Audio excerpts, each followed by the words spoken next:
Don Cabela's here from Four Dog Stove, and I'm here at beautiful Camp Miller in Sturgeon Lake, Minnesota, at the Winter Camping Symposium. I'm here with my good friend Tom Jamrog from Maine, and Tom is as accomplished wilderness travel as I know. I mean, he has done multiple winter trips, long distance trips, even up in Labrador with the Conovers, and himself.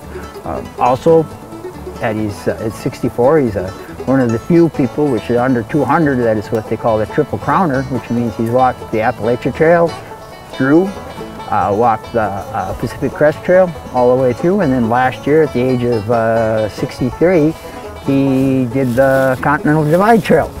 And I was thinking with that 10,000 or more trail miles, I would say, over your lifetime. Oh, for sure. Yeah, over my whole lifetime, yeah. Well, what would you say, from all your experience, would you say would be good advice, good lessons learned that you could share with somebody either thinking about doing it, having done it? What have you found that's made a big difference of you being able to be successful in doing those hikes? What would you like to share for the folks?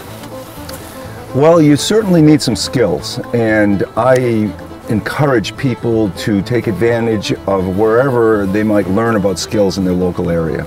Like, I really learned a lot of skills through my 15 years of attending winter weekends in November in Fairleigh, Vermont with the at the Snow Walkers Rendezvous.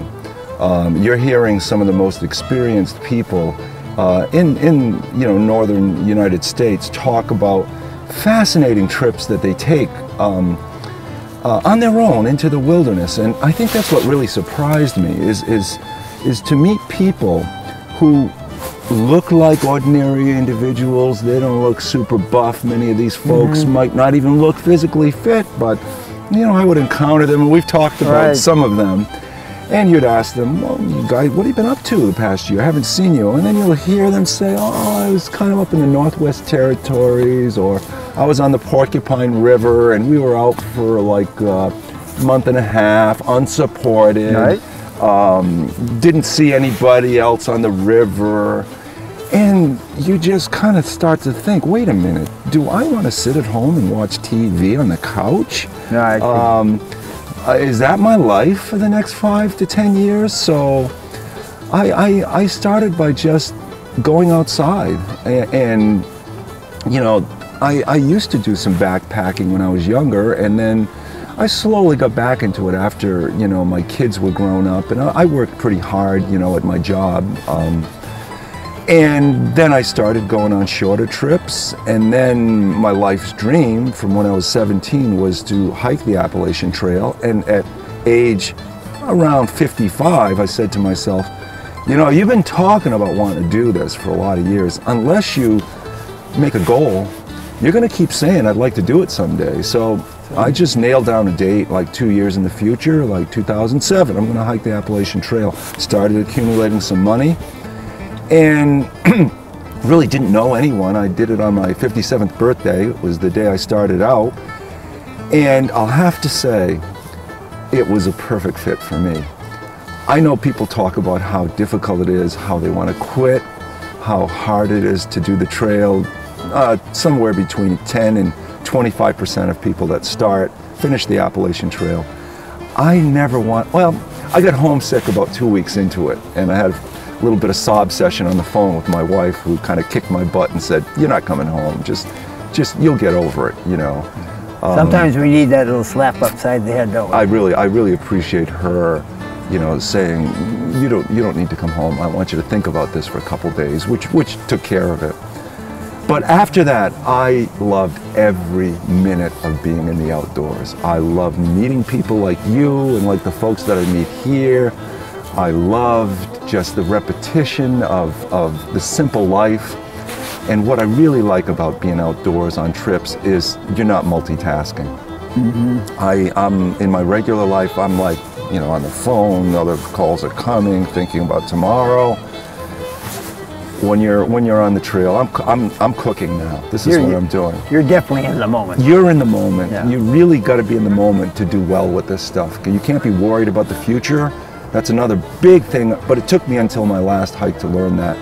You don't want to be running tapes of the things that might go wrong, or you've heard there's a bad stream crossing coming up, and you've heard that maybe some people get washed out.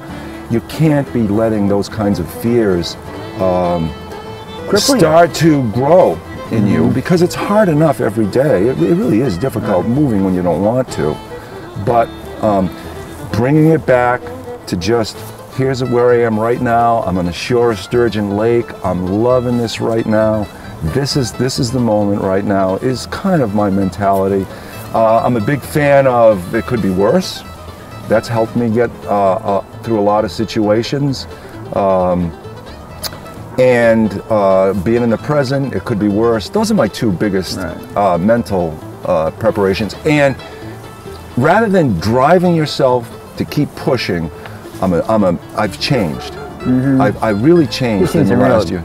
Transformations from even from all the 3 hikes, haven't you? I am much more willing to be adaptive, flexible. Improvisation is my new mantra.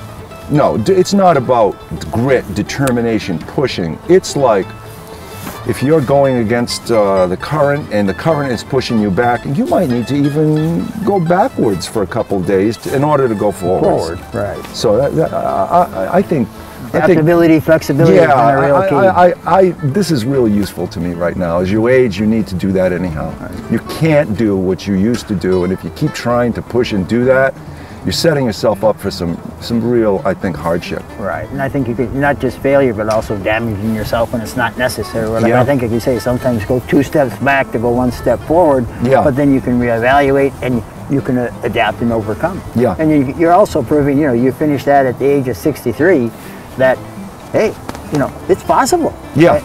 And I think the importance is, we discussed a great deal, is how much you just got to stay active. You got to, even if it's gardening, absolutely, taking walks, all that is so important. So we can keep that quality of life and do the things we really enjoy doing longer.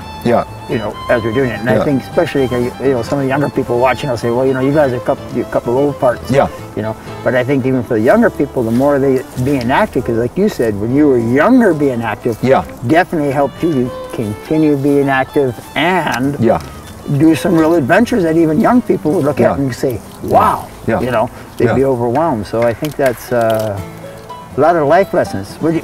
Your last, I remember the one thing I remember when you were doing your Pacific Crest Trail, in that year that you did it, they had such long, late snow cover. So you guys had a really difficult time. And I'll talk about that in my presentation tonight. And I remember you called me and you were pretty down, and you're looking at, boy, I think you just got to Oregon. I didn't think I was going to make it. And you didn't think you were going to make it. And you were going like, Don, hey, I'm going to have to cover 28 miles a day. And I'm not going to have hardly any layover days. And I don't really know I can do that. I remember that. And I know I said to you, hey guy, you're going downhill now. You made it this far.